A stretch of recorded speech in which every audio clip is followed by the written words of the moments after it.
শুভ নবমী আমার সকল বন্ধুদের। তো দেখো রেডি হয়ে গেছি নবমীর দিন, আর এখন আমরা যাচ্ছি ঠাকুর দেখতে।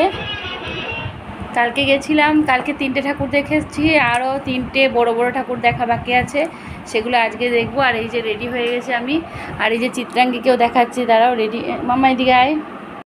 এই যে চিত্রাঙ্গী আজকে এই ড্রেস পরে রেডি হয়েছে, খুব সুন্দর লাগছে। হাতে গলায় কানে ম্যাচিং। চলো, হ্যাঁ শুটা পরে নাও, শুটা পরেনি। আর আমি এরকমভাবে রেডি হয়েছি। তো এখানেও তো প্রচুর ভিড় হয়, কালকে গেছিলাম যে দেখলাম প্রচুর ভিড় হয়, আর ভালো ভালো পুজো হয়, বড় বড় পুজো হয়। তো চলো যাওয়া যাক। ক্যাব বুক হচ্ছে, যাব, কারণ বাইকে তো হবে না। তো কালকেও ক্যাব পেয়ে গেছিলাম, পরপর 3টে ঠাকুর দেখেছি, খুব সুন্দর, ভালো সুন্দর ঠাকুর দেখেছি। তো আমি কীভাবে রেডি হয়েছি পুরোটা দেখাচ্ছি, দাঁড়াও মামা দেখিয়ে দে তো।